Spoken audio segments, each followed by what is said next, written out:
Command Performance USA, the greatest entertainers in America, as requested by you, the fighting men of the United States Armed Forces throughout the world. Command Performance. Presented this week and every week till it's over there.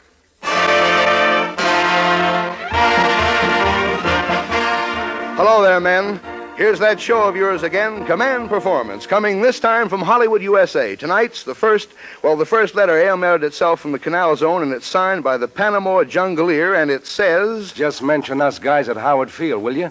And how's about an earful of our favorite movie star, Miss Jean Tierney? Your wish is the entertainment industry's command, fella, and here she is, glamorous, gorgeous Jean Tierney.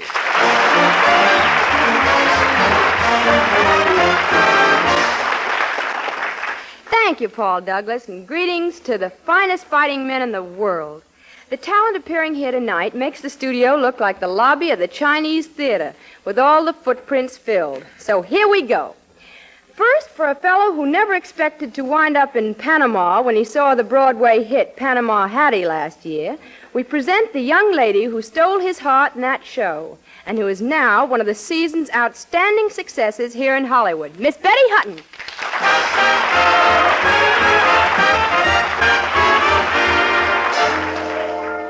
Life was so peaceful at the laundry. Life was so calm and serene. Life was tranquil till that unlucky day I happened to read that magazine. Why did I read that advertisement when it said, since I rumba, Jim thinks I'm sublime? Why, oh, why did I ever try when I didn't have the talent, I didn't have the money, and teacher did not have the time? Boy!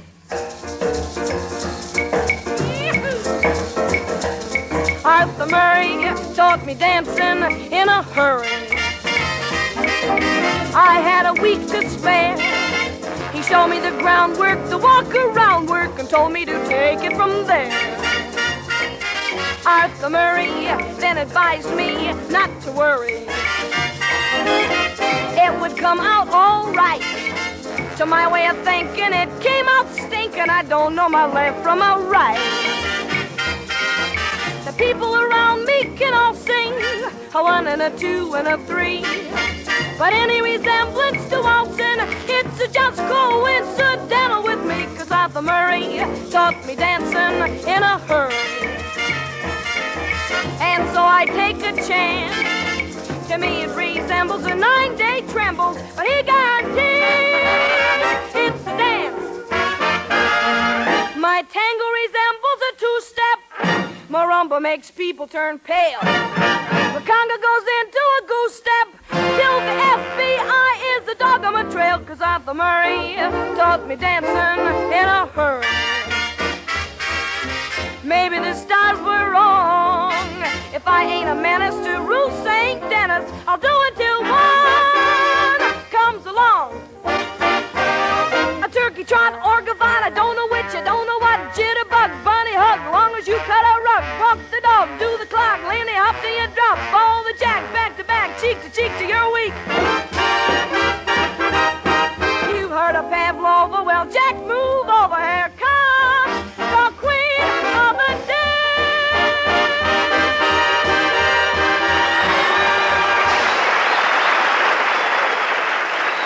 Thank you, Miss Betty Hutton.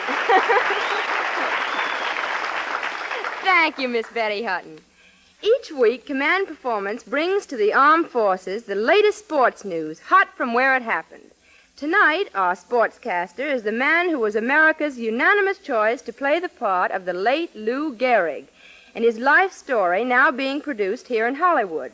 I give you the Academy Award winner of this year, one of the world's finest fellows any year, Gary Cooper.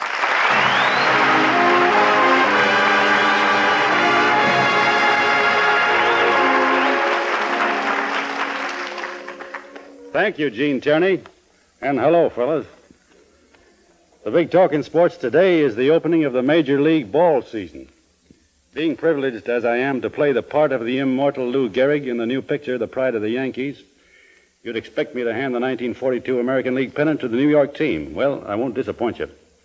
Bill Dickey felt the same way about it when we talked together on the Lou Gehrig picture. Now, Dickey's out to catch 100 games for the 14th consecutive year. Quite a record for a kid like Bill. Of course, as you know, there's a shortage of kids in Major League Ball this year, and more than one old-timer is trying to work the kinks out of his legs for a comeback. For a while, I wouldn't have been surprised to see old Babe Ruth himself back in uniform. Right now, the Babe is taking his licks against a bullpen pitcher named Pneumonia, and from latest reports is more than holding his own. Behind the Yankees in the American League, I'll take the White Sox. That is, if their sound locators pick up a hard-hitting outfielder. Now, they have the best pitching in the league, led by two aging but effective hurlers, Thornton Lee and Ted Lyons. For third, I'll take Boston. Fourth, Detroit. And fifth, the Cleveland Indians. The Indians don't have much of a team left, but the Cleveland fans must chuckle to themselves when they think of a Jap facing a hand grenade tossed by rapid Robert Feller. In the National League, let's pick the St. Louis Cardinals. Command performance is not heard in the USA, so I'm out of reach of any pop bottles that any loyal Dodger fans might heave at me. Besides, we're saving glass these days. After the Cards and the Dodgers, I like the Reds and the Cubs for third and fourth. What's left, you fellas rate for yourselves. And however it goes, just remember this, fellas. As Private Joe Lewis puts it, your team can't lose because it's on God's side. And all of us back here are confident that when you boys get set in your positions and the Axis comes up to bat, they'll go down, brother. 1, 2, 3.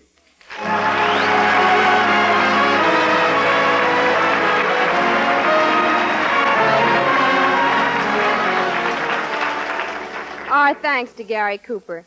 And welcome to this letter from a Red Cross nurse somewhere in Australia. Dear Command Performance, before leaving the States, I heard Arthur Q. Bryan on the Jack Benny Show. The same Mr. Bryan who used to wow us on the Grouch Club. I think he'd be just what the doctor ordered for a couple of my patients. What say?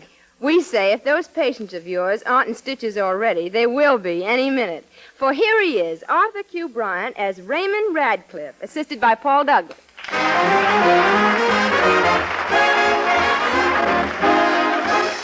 Greetings, soldiers, sailors, and marines. And the pretty little nurse in Australia who seemed to think I was what the doctor ordered. Believe me, I'm certainly glad to find somebody in the service wants me. Well, what do you mean, Raymond? Why shouldn't somebody in the service want you? Oh, look me over, Mr. Douglas. Would you call this a fighting form? No, not exactly, but surely there's some place you could fit into. Well, that's what they thought first at the recruiting office. So they placed me in the parachute troops. Parachute troops? Right. They sent me up in an airplane to practice parachute jumping. We got up to 11,000 feet, and the pilot told me to jump. So I jumped. Yes? I counted 10 and then pulled the whipcord. You pulled the ripcord and floated like a bird to the ground. I pulled the whipcord and unraveled my wet flannel underwear. Oh. Well, how about the anti-aircraft fire? Well, just as I began to feel the cold, the boys down below started to make it hot for me, and they opened fire on me. It was Kawaso. What, didn't they know you were up there? Mr. Douglas, those boys take no chances. They're right on the job. I know that, but I don't get this idea. Mr. Douglas, they thought I was a wimp. Oh, I suppose that ended your days with the parachute troops. That's correct. After that, I was put into the cavalry. Cavalry? Do you know anything about horses? Oh, that's a silly question. I know everything about horses. I suppose you were brought up on a ranch? I was brought up on Santa Anita racetrack. Oh, you mean you played the horses? It was not play, Mr. Douglas. It was business. I had systems. Yes, I've heard of systems, and none of them ever fail, it says here.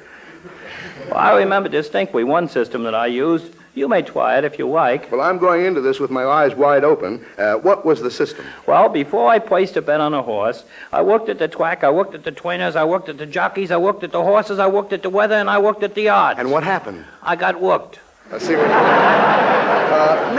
Maybe we'd better get back to your attempts to get into the service. I suppose you were kicked out of the cavalry. Literally, Mr. Douglas. I think I see what you mean, Raymond. Well, was it my fault if the horse was slippery? The horse was slippery? Well, he must have been. I kept sliding off his wump. Please. Well, all right, that ends the saga of Raymond Radcliffe in the Army. Not on your wife. As soon as I was able to get off my feet again, They made me a messenger in the artillery. Finally, something you could do. Absolutely. But, Mr. Douglas, the very first time I delivered a message, I had trouble with a sentry. What happened?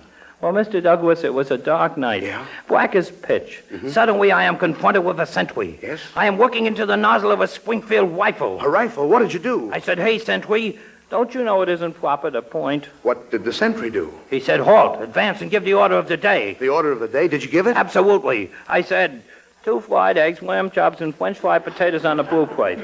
What about the sentry's rifle? What'd Wasn't you it say? loaded? I said, what about the sentry's rifle? Wasn't it loaded? Sure, but I wasn't afraid. Why? I was loaded, too. Oh, no.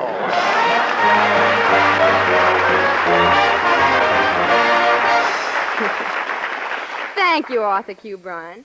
Now for Private First Class L.J. in the land of the Shamrock, and for Corporal M.J.S., now of the Canal Zone, but formerly known as the Jitterbug King of Tallahassee, Florida, the Boogie Woogie Bugle Boy of Company B, very solidly sent by those 3 sweethearts of the armed forces, the Andrews sisters.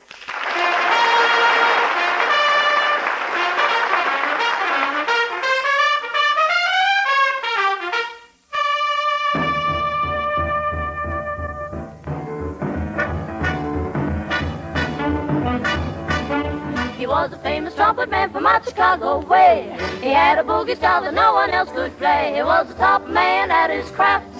But then his number came up and he was gone with the draft. He's in the army now, blowing reveille. He's a boogie woogie bugle boy of Company B. They made him blow a bugle for his Uncle Sam. He really brought him down because he couldn't sham. The captain seemed to understand. Because the next day the cap went out and drafted a band. And now the company jumps when he plays reveille. He's a boogie woogie bugle boy of Company B. A toot, a toot, a toot-a-tat, a toot. He blows it 8 to the bar. In boogie rhythm, he can't blow a note unless a bass and guitar is playing with him. He makes the company jump when he plays reveille. He's a boogie woogie bugle boy of Company B. He was the boogie woogie bugle boy of Company B. And when he plays boogie woogie bugle, he was busy as a bean. And when he plays, he makes company jump 8 to the bar. He's a boogie woogie bugle boy of Company B. He blows it 8 to the bar. He can blow a note if the bass and guitar is with him. The company jumps and he plays reveille. He's a boogie woogie bugle boy of Company B. He puts a boy to sleep with boogie every night and wakes them up the same way in the early bright. They clap their hands and stamp their feet because they know how he plays. When someone gives him a beat, he really breaks it up when he plays reveille. He's the boogie woogie bugle boy of Company B. Da da da da da da da da da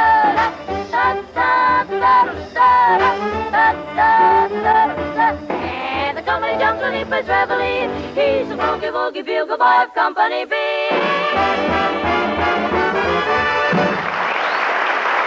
Thank you, Andrews sisters. And thanks to Ray Noble and his orchestra for assisting you and the other vocal artists tonight. Now, in response to a bevy of requests from every section of the world where Uncle Sam has armed forces, the incomparable Edgar Bergen and the incorrigible Charlie McCarthy.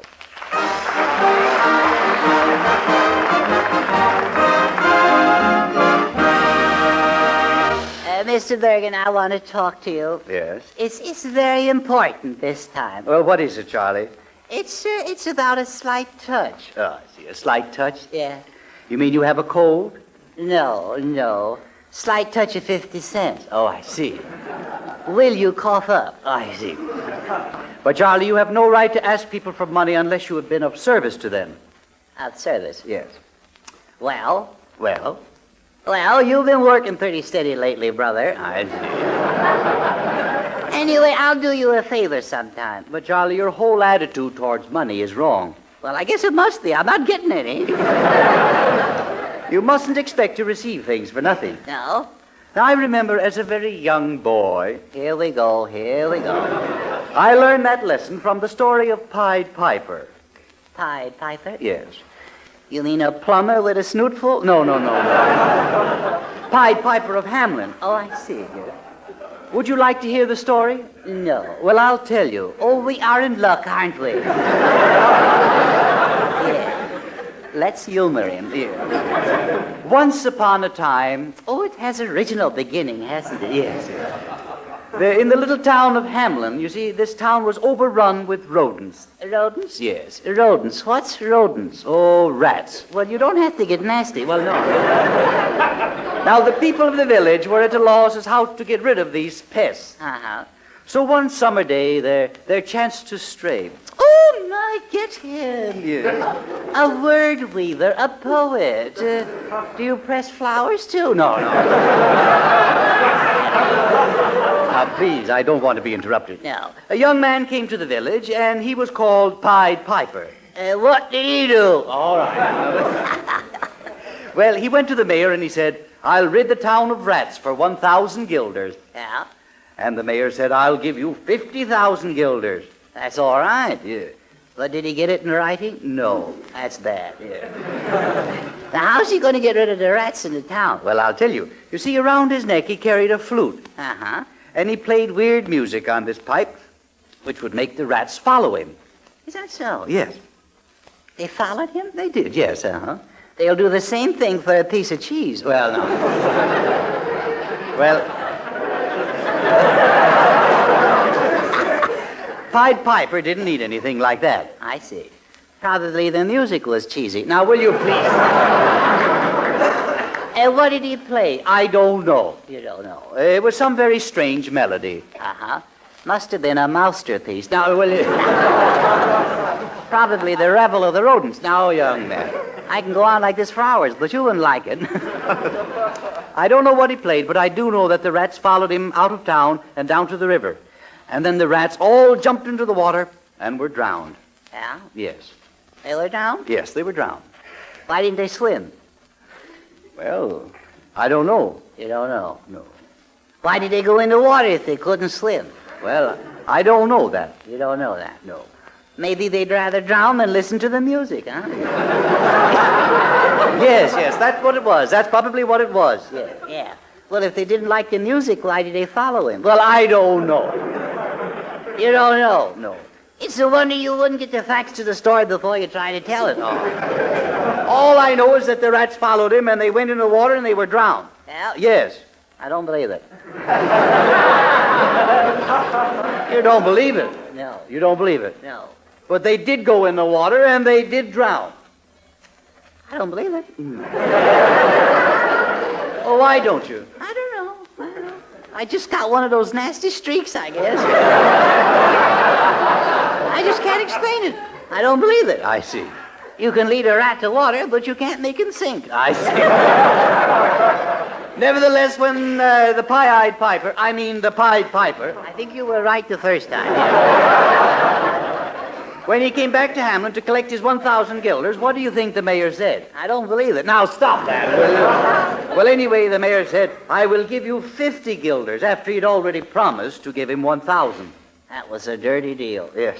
That's a great discount for cash, isn't it? Yes, it is. Yes. And it wasn't fair, but Pied Piper got even with him. What did he do? Well, I'll tell you what he did.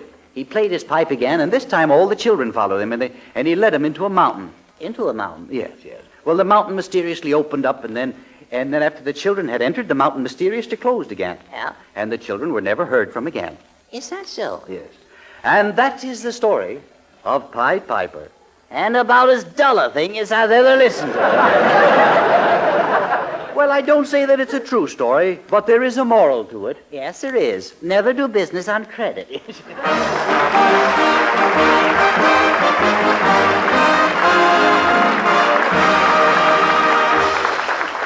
Orchids to Bergen and McCarthy. Here's a note from somewhere in the North Atlantic from Seaman First Class F.A.W., who is busy helping uphold the glorious traditions of the United States Coast Guard. He says he enjoys command performance each week, but that he'd enjoy it doubly if his favorite singer, Jenny Sims, would do a number just for him. Well, here she is, Miss Jenny Sims.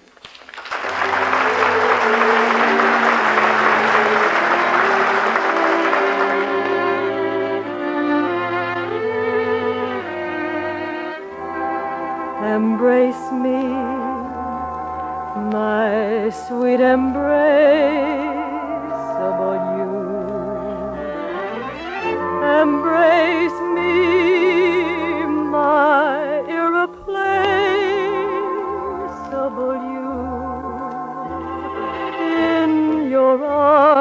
I find love so delectable, dear. I'm afraid it isn't quite respectable, dear. But hang it, come on, let's glorify love. Ding, dang it, I'll shout encore if I love. Don't be a naughty papa. Come to mama, do.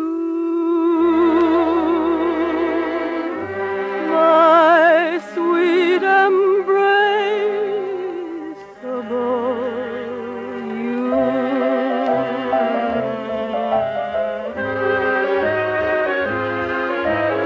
I've got a feeling I'm falling in love with you.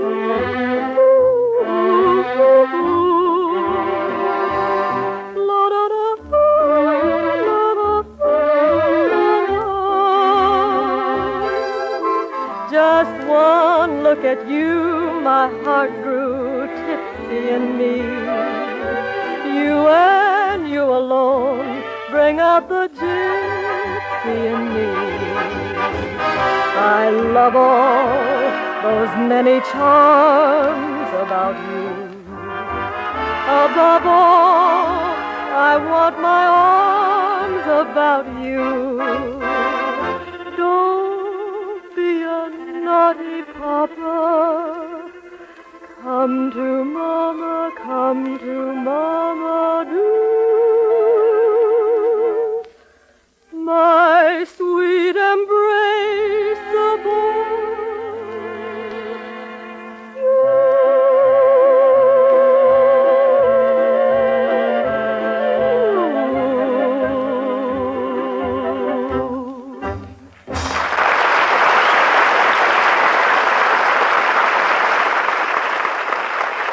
Thank you, Miss Jenny Sims. Now for Corporal J.G.R., who plays nurse to one of those big guns in the Canal Zone Artillery Unit, and for Staff Sergeant B.R.K. in the Trinidad Air Force, the latest news from Van Buren, Arkansas, as delineated by that barnstorming buffoon, Bob Burns.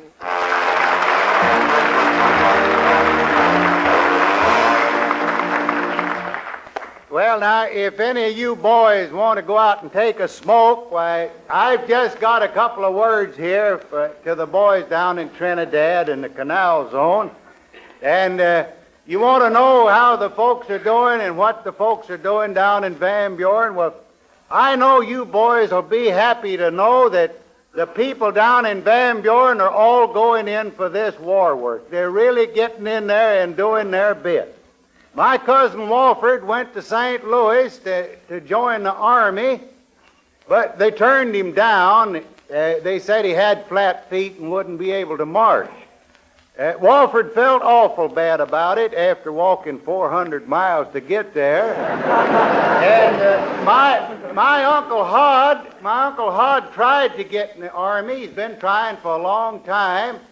And just last week he got word from the examining board saying his teeth are all right. Next week, he's going to report in person. But now, you know, I believe, boys, I believe that the women folks down home are doing more than the men in this preparedness work, in this war work. My Aunt Peachy Sims, that's my old maid aunt, she's been trying to raise money for the relief. All last week, she was working down at the Red Cross Auxiliary Woman's Bazaar. She was auctioning off kisses at 10 cents apiece. And she liked the work so well, she put in over $40 of her own money. And my Aunt Peachy Sims, my Aunt Puny, rather, that's my sickly aunt. Now she tried her best to get a job as a welder, but they told her she was too puny for that. And so she finally, it just goes to show now that there's work here for everybody if they want to do something. Aunt Puny finally got a job with the Red Cross. She's posing for labels on iodine bottles. Now, I believe Grandma Snazzy's doing the most. Now, Grandma said she had to have something a little bit more exciting, so they made her a fire warden, and I want to tell you she's just doing fine. Her very first night on duty, she found Grandpa fooling around with an incendiary blonde. She said it looked like an old flame, so she put it out. Now, then, I noticed that you boys, both of you boys, ask about Uncle Fudd. Well, I know you're going to be disappointed to hear that Uncle Fudd ain't living in Arkansas anymore. He just couldn't make a dime. I don't blame him for moving. He couldn't make a dime on that crawfish land, and so he moved over into Oklahoma. And he pretty near starved to death over there. He thought he was going to have to leave there, but do you know, not long ago they found oil on his place, and he's just doing fine now. I got a letter from him the other day, and he was telling me about a new house he had just bought over there. And he said this house is the darndest thing you ever saw.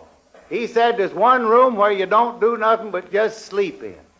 And he said there's another room just for sitting around in, and another room for eating, and one for cooking.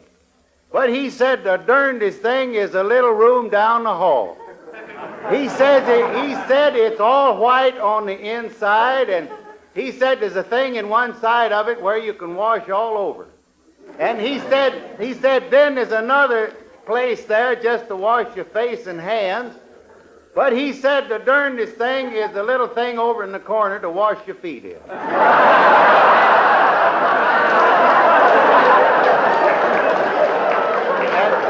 And he said when we first moved here, the thing had 2 lids on it, but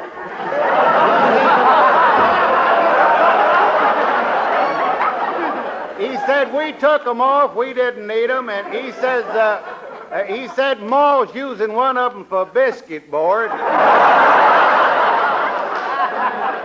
And he said we framed Grandpa's picture with it.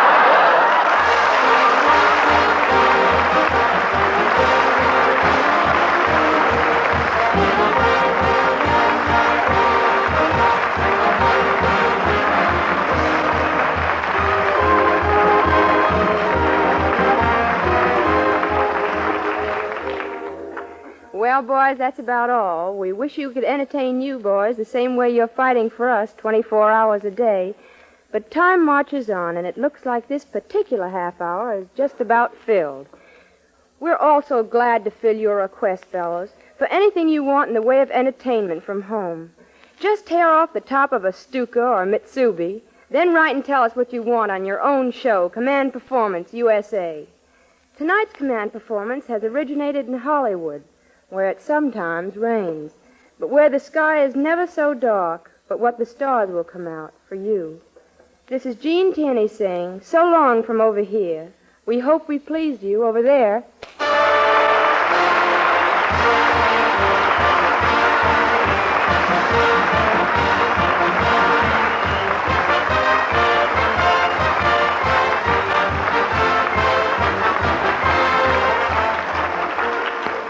Remember, this is your show, men. Let us know what you want. Address your letters to Command Performance USA in care of the station to which you are listening. You ask for it, we'll fill it. And remember, fellas, the Axis asked for it, too. We expect you to fill that one with lead.